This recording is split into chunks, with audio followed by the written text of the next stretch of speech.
Arkansas basketball is walking into the 2026-27 season with one of the most talented freshman classes in the country, several future NBA players, and a coach who has built his entire career around getting young stars ready quickly. That sounds great. It sounds like another Coach Calipari team that should be ranked high, score a lot of points, sell out arenas, and make a serious run in March. But when you actually look past the recruiting rankings and study how this roster fits together, I am not completely sold. There is plenty to like here, but there are also some major holes that could keep Arkansas from being nearly as good as the names on the roster make them look. Calipari is coming off what was clearly his best season since leaving Kentucky. Arkansas finished 28-9, went 13-5 in the SEC, won the SEC tournament, and made the Sweet 16 for the second year in a row. That is a successful season by almost any standard.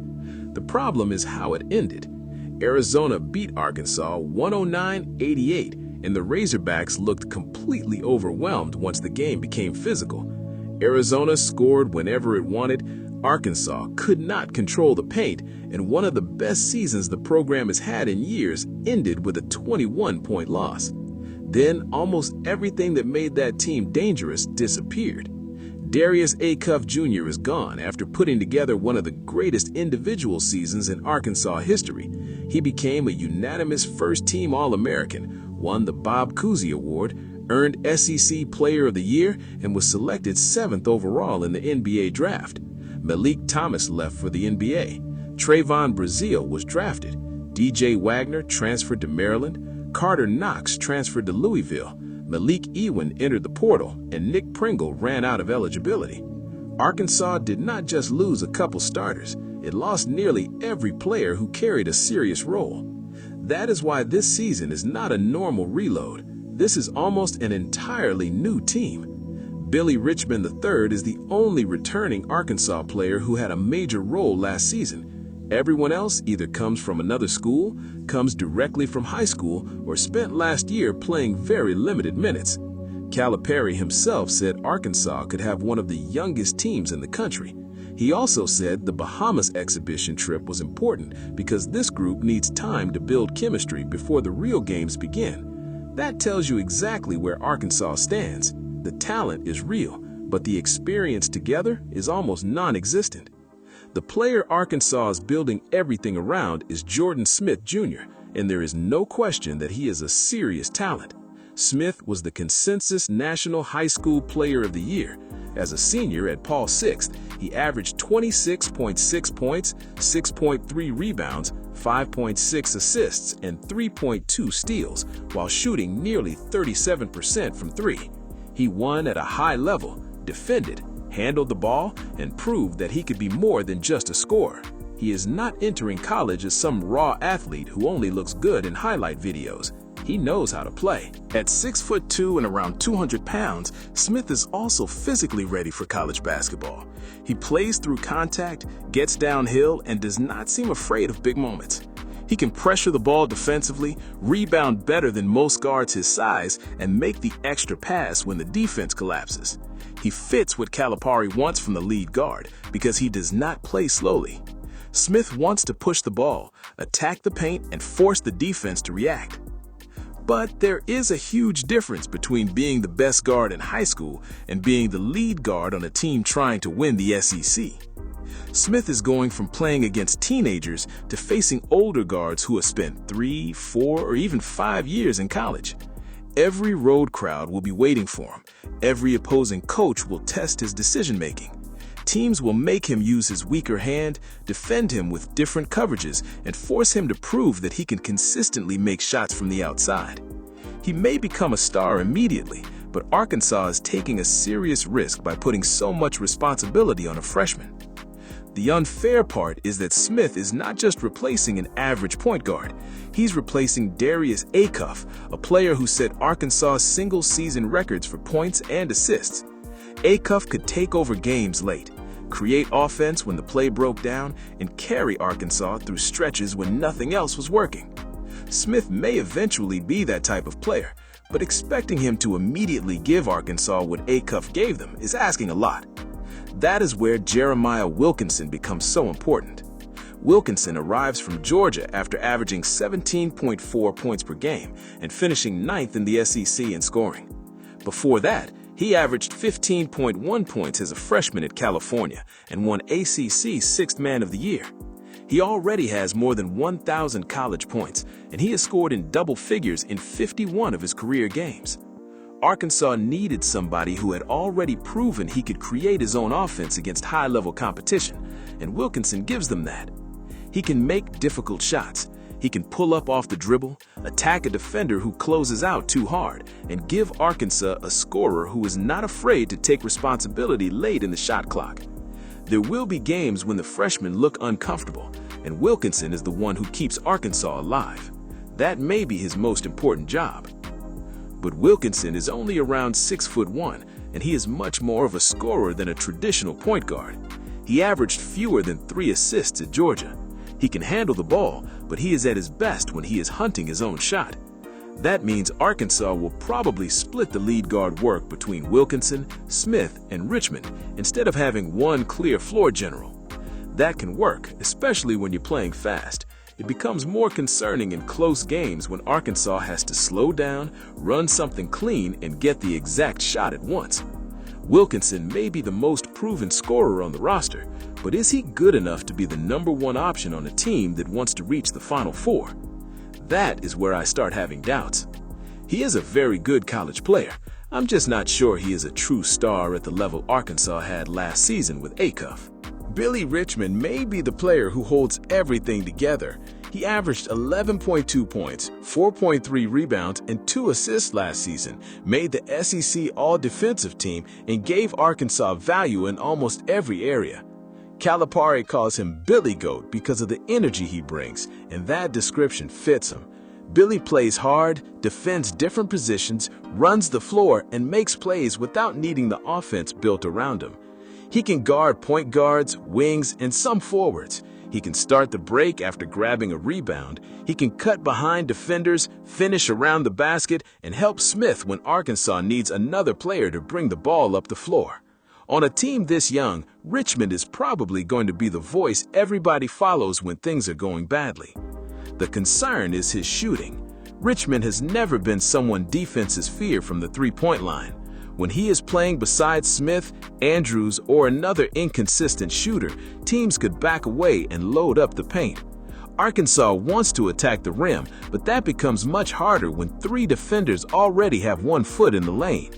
Richmond does not need to become an elite shooter. He just needs to make enough open threes that teams cannot completely ignore him. If he can do that, his value goes way up. If he cannot, Arkansas may have to make difficult decisions about which combinations can stay on the floor together. J.J. Andrews is another player who gives Arkansas strength, toughness, and size on the wing. He is a local 5-star prospect from Little Rock Christian Academy, and keeping him home was a major win for Calipari. At around 6'7" and 220 pounds, Andrews already has the body of an experienced college forward. He likes contact, attacks the basket, and should be able to defend several positions. Andrews is not coming to Arkansas to sit at the end of the bench. He should have a real role immediately, and there may be games when his size makes him one of Arkansas's most useful players. Against smaller teams, he can overpower guards. Against bigger teams, he can move to the 4 and help Arkansas compete physically. But Andrews is another player whose outside shot will decide how quickly he becomes a major offensive weapon. If he is knocking down open threes, he can be one of the most complete freshmen in the SEC. If defenders are comfortable leaving him alone, the floor can become crowded very quickly. That same conversation follows Abdou Toure. Toure is another highly rated freshman wing who brings athletic ability, scoring upside, and defensive potential. He was a dominant high school player in Connecticut, and Arkansas believes he can become a dangerous two-way player. He can run in transition, finish above the rim, and attack defenders who are moving backward. Toure may actually be one of the biggest wildcards on the entire roster. He has enough talent to fight for a starting spot, but Arkansas does not necessarily need him to force his way into a huge role right away. With Wilkinson, Smith, Richmond, and Andrews already competing for touches, Toure can focus on defending, running the floor, and taking good shots. The question is whether all of these wings are ready at the same time. Recruiting rankings tell you how talented a player may become. They do not guarantee that he is ready to defend SEC actions, make quick reads, and stay confident after a bad week. Arkansas is depending on several freshmen to learn those lessons together, and that can lead to some ugly nights early in the season. Miikka Muurinen may have the highest ceiling of anybody on the roster outside of Smith. He is close to 7 feet tall, moves much more like a wing, and has the skill to play away from the basket. He signed with Arkansas after spending time with KK Partizan in Serbia, and his ability to shoot and run the floor makes him a completely different type of front court player. Muurinen can be dangerous because he forces a big defender to leave the paint. If the opposing center follows him outside, Smith and Wilkinson have more room to attack. If the defender stays near the rim, Muurinen can step into an open jumper. He can also run ahead and transition and finish plays that most 7-footers cannot. That is the exciting part. The concerning part is that Arkansas does not need another front court player who only looks comfortable in open space. Arkansas needs somebody who can take a hit, hold his ground, rebound in traffic, and defend an older 250-pound center without getting pushed underneath the basket. Muurinen is skilled, long, and athletic, but he is still young and light. The SEC is going to test him physically from the first week of conference play. Teams will put him in ball screens, make him defend the post, and attack the offensive glass. He may eventually become a lottery pick, but potential does not automatically solve Arkansas's biggest problem. That brings us to Cooper Bowser, who is probably the most important player on this team that nobody is treating like a star. Bowser comes from Furman, where he averaged 13.8 points and 5.9 rebounds while shooting an unbelievable 76.6% from the field. Over 3 college seasons, he blocked 115 shots and shot more than 71% overall. Those numbers immediately catch your attention, and there is plenty to like about the fit. He runs the floor, finishes lobs, moves without the ball, and does not need post touches to stay involved. When Smith gets into the lane and pulls the defense toward him, Bowser should be waiting around the basket for easy finishes. He can also block shots from the weak side and give Arkansas a real target above the rim. But we have to be honest about what those numbers mean. Bowser was not averaging nearly 14 points because Furman was throwing him the ball and asking him to dominate defenders in the post. He attempted almost no threes, and most of his offense came on dunks, layups, cuts, and putbacks. There is nothing wrong with that. Every team needs an efficient center who understands his role. The problem is that Arkansas may need more from him than he has ever been asked to provide. Bowser is listed around 215 to 230 pounds depending on sources. Either way, he is not a massive center. He averaged fewer than 6 rebounds last season, and now he is entering a league filled with older and stronger big men. Arkansas lost to Arizona because it could not control the paint, and now the answer is another long, athletic center who may still be giving up 20 or 30 pounds in important matchups. That does not mean Bowser is a bad player. I think he can be very effective. It means Arkansas still does not have a proven center who can completely change a game with his size. If Arkansas plays Florida, Auburn, Alabama, or another team with a powerful front line, who is keeping them off the glass? Who is defending one-on-one when the guards cannot stop the entry pass? Who is giving Arkansas an easy basket when the jumpers stop falling? Right now, I do not see a clear answer. Paulo Semedo is 7'1" with long arms, but he is still a redshirt freshman who has not proven himself in meaningful college games. Ilya Frolov brings size and skill from the Real Madrid system, but he is another freshman learning a new level of basketball. Mapper Maker is 7 feet tall with major defensive upside, but he appears more like a long-term project than somebody Arkansas should depend on right away. Arkansas has plenty of height. That is not the same thing as having a dominant interior player. You can list 4 players who are nearly 7 feet tall and still struggle to rebound. Rebounding is about strength, positioning, timing, and willingness to make first contact. Shot blocking is helpful, but it does not matter if the opponent grabs the miss and scores anyway. That is the part of this roster that worries me most. Calipari built a team that should look incredible when the game is moving quickly. Arkansas can force a turnover, send Smith down the middle, put Richmond on one wing, Toure on the other, and have Muurinen or Bowser running toward the rim. Those plays are going to make Arkansas look like one of the most dangerous teams in the country. But March games are not always played that way. Eventually, somebody will get back on defense. Somebody will force Arkansas to play in the half court. Somebody will make the freshmen defend for 25 seconds and then finish the possession with a rebound. That is when we're going to learn whether Arkansas is a real championship team or just a fun team with a lot of future NBA talent.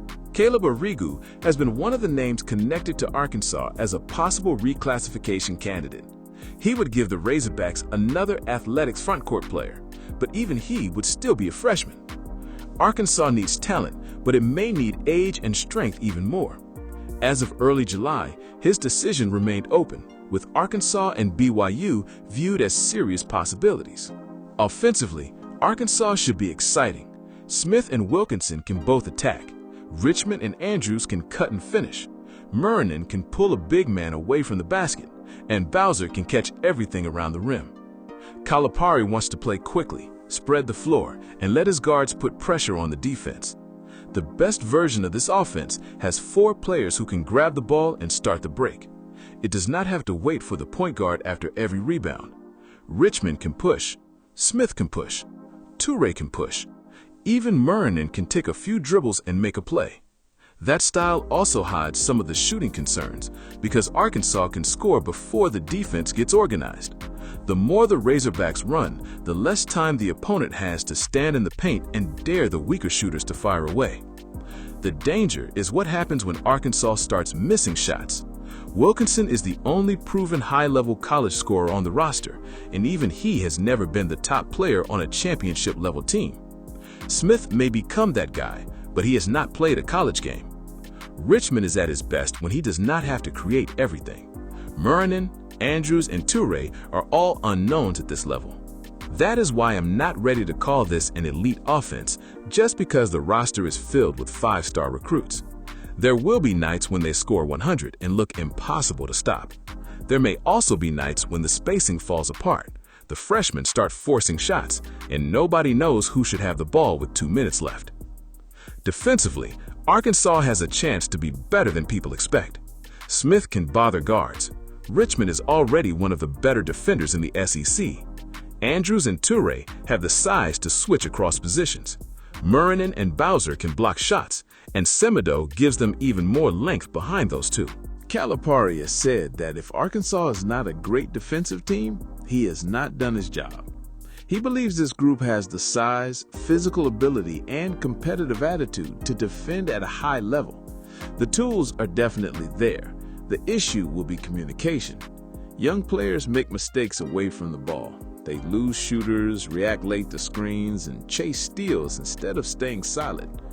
Arkansas may be able to pressure weaker teams into turnovers, but experienced teams will use that pressure against them. One missed rotation can turn into a wide-open 3 or an easy pass to the center. The Bahamas trip should help because Arkansas will get 4 exhibition games from July 31st through August 4th. That gives Calipari an early chance to test different lineups, see who can handle the ball, and figure out which freshmen are ready to defend. Most teams will still be working through those questions in practice. Arkansas gets to see them in actual games. They would need that early work because the schedule will not let this team hide forever. Arkansas plays Michigan State in Detroit on Thanksgiving. It travels to Chapel Hill to play North Carolina on December 1st. Then it faces Arizona in Phoenix on December 19th, giving the Razorbacks an immediate chance to see whether they have fixed the problems that ended last season. Those are not games where raw talent alone will be enough. Michigan State will test their toughness, North Carolina will test their composure on the road, and Arizona will test everything. The Arizona game may tell us the most. Arkansas does not have to win it for the season to be successful, but it needs to look like it belongs. If Arizona controls the glass, owns the paint, and pushes Arkansas around again, every concern about this front court will become much louder. The expectations around Arkansas are going to be high because of the recruiting class, Calipari's name, and what the program accomplished last season. People will see Smith, Muurinen, Andrews, and Toure and assume Arkansas has another group of stars ready to take over college basketball. I understand the excitement. This roster has real upside. But until this group proves it can rebound, defend physical teams, and create good offense when the game slows down, I am going to remain doubtful.